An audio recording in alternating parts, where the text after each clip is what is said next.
Welcome to this week's Cook with Cabela's. We're up here in the mountains. We have a beautiful camp set up. I'm here with Scott Laseth, the sporting chef, and we're gonna cook some breakfast up. It's a little early in the day. He has a great idea for a little pork sausage, biscuits and gravy. Wild boar sausage made the easy way. Yep. We've got some high mountain prairie sage or chorizo. I think you chose. I think the chorizo, because we're gonna put a little habanero in the gravy as well, aren't we? Right. So it's gonna be extra spicy. And camp biscuits and gravy is actually really common. I mean, that's the easy way to do it. That's a hunter's breakfast, and we're gonna do it an easy way. First thing I want to do, I've got some wild boar sausage here, which is a little on the leaner side, and this is just regular pork sausage. Okay, so I'm mixing up the wild boar and the pork. Yep. And then I'm going to add... Is it about half and half? What's the percentage there? About half and half, because I want it, you know, sometimes the wild boar sausage is just a little too lean, the ground wild boar. And I'm going to add a quarter of a cup of the high mountain chorizo. Tell me what... A little bit more. That's about right. And you don't have, this isn't the kind of sausage you have to cure or anything. This is just seasoning. A little water. And a little bit of cold water, and the water is going to help the seasoning distribute. And this is the part where you just get in with your hands. Dig in there. And do this. Do that, so. Now you could take the same blend and make sausage patties with it. That's right. We're just going to break it up. And what's cool about this is the grease that we're going to render down. Does this look all right? Yeah, it looks really good. The grease that we're going to render down from this homemade sausage here is going to be the basis for our gravy. That's right. I'm going to chop a habanero. I'm also going to get the biscuits going in the Dutch oven. So I'll start that as you start that. And I think you're going to move over to the cook station where there's a little heat. Yep. You got some briquettes going over there. It's going to take a little while to brown this up, and then I'll just break it up as it browns. All right. I'll be over here working away.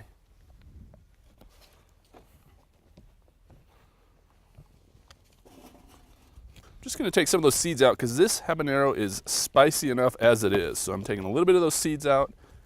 Some of that white pith, that's where a lot of that heat is. That one there. Move that out of the way and then I'm going to chop this up. And whatever you do, after you're chopping this up, don't rub your eyes. That capsicum gets on your fingers and stays there for a while. So after you get this done, you're going to want to wash your hands really well. Scott, how are things going over there on the charcoals? You know, it's going to be a few minutes, but we have plenty of time. And fortunately, we don't have to feed as many people as that tent behind us holds. That's right. That's a big tent. That would be an army. A lot of room. We do have to feed some hungry cameramen, though. All right. Now I'm going to move on and get these biscuits ready to go. And this particular brand of biscuit, if you were to ever research what people use in camp, and if you go to their forums and their blogs, the Pillsbury Grands seem to be the go-to camp biscuits. That's right. I like the home style. There's a couple different ones. There's a buttermilk and a few other ones. Right. But we went with the home style. First, I'm going to use a little cooking spray. We don't want those biscuits to stick. So I'm going to give that Dutch oven a good coating of that. And the whole point is that we're bringing the oven with us. And if you're not familiar with Dutch oven cooking, anything you can do in an oven, you can do in a Dutch oven. You can bake, you can stew, you can braise, you can fry. And you put coals on top. You want to put twice as many coals on top as you do on the bottom, because that's how you're going to create that oven on top. And it's going to brown the biscuits. What? All right. What'd you have for breakfast? Oh, we'll get some biscuits in there, and basically you're just going to kind of lay them in there on the bottom. Yep.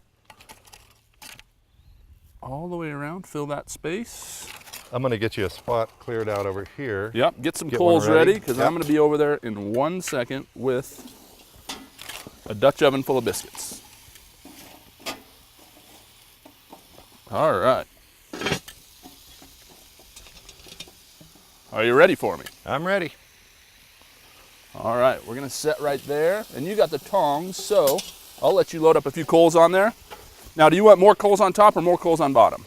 Twice as many on top. As they're on bottom. So that you can get an oven effect. Yep. Otherwise, you're going to have them burnt on the bottom and doughy on the top. About how long those biscuits going to bake, do you think? Check them after about 10 minutes. Okay. Because really, you know, it's for people that use Dutch oven cooking all the time. They're experts. They'll tell you 8 coals. If the outside temperature is 75 degrees, then you put this many on top. You know, it doesn't have to be that scientific. Yeah, we played a little loosey-goosey here. So Yeah. I'm in hunting camp. I don't want to think that hard. No, no. It's great if you have somebody along who does think that hard. That's right. If you've got the Dutch oven guy with you, really, you can make anything in camp with a Dutch oven. Yeah. All right, I pulled the biscuits off. They were just getting done. I could smell them, so we pulled them off to let them cool so they don't burn that bottom. Scott's over there making gravy, so I'm going to give him a hand over there. And I took a lot of the sausage out of here because I know I love sausage, but that was a lot of sausage in a lot there. of sausage. So, Red onion. Red onion. And this can be any color onion. Yep. I'm How gonna about get some that habanero? started. Oh, yeah. Yeah, we want it spicy. So we have chorizo sausage and habanero. And if you don't really like it that hot, then of course you could tone it down. You could leave the habanero out altogether. Maybe substitute jalapeno in there. Jalapeno would be a lot milder version. I got a little flour for you. So what makes gravy? Flour and liquid. There you go. And then of course we've got the oil in here, and you just want to leave that in there. Leave the flour on and cook it long enough to cook the flour flavor out. Because if we just all of a sudden dumped liquid on there right now, it would taste like Flour. Yeah. And like you said, you want to get enough flour to get that oil and that grease in there absorbed up in there. All right, Scott, I see that you have got evaporated milk, heavy whipping cream, and milk. What's with all the dairy products? I couldn't make up my mind. The evaporated milk is really good if you're camping. That's right. Because it doesn't require refrigeration. Exactly. However, while I was at the store, I found a new product, a shelf-stable whipping cream. That's interesting. I've never heard of that before. I don't know what makes it shelf-stable, but it was not refrigerated, Nope. and you're supposed to refrigerate it after you use it. So let's start with that. Let's start with that. How much do you want me to add? I don't care. You don't care? Doesn't matter. All right. That's good. So this would be if we used nothing but that, this would be a very, very thick Very gravy. thick, very heavy gravy. So should we go to a little regular milk Let's now? go with some milk, some whole milk now. I always shake my whole milk before I open. I don't even know why I do that. Do you normally have a lot of solids in your milk at home? Is that? I don't know. That's good. That's looking good. You want a little evaporated milk, or you just want to stick with the whole milk? You know, let's make this a three The milk three deal. milk gravy? Yeah, I yeah. like that. And this is really close. This will thicken up in just a minute. Yeah, you probably don't want too much more Just liquid give in me there. maybe a quarter of a cup or a couple of tablespoons. That is 2.5 tablespoons, Excellent. I think. We're talking maybe 2 to 3 more minutes here. Once this comes to a full boil, it's going to thicken up. And depending on how you like your gravy, That's the thing. You can thicken it. You can add a little more liquid if you like it thinner. We got big biscuits, so we got a lot of biscuits to soak up a lot of liquid. I think we're good here. All right, excellent. All right, the 3 milk chorizo high mountain sausage gravy. With a little habanero. I don't think this is going to be spicy at all. Do we need some hot sauce? Add a little hot sauce on it. I think one thing I am going to need on hand is a little bit of water. We'll see. Or milk. Or milk. Right? We do have milk. If I start drinking the heavy whipping cream, you'll Right. know it was hot. That's it. All right, I'm going to give it a try. You give it a try. I like a lot of gravy on that biscuit. How is it?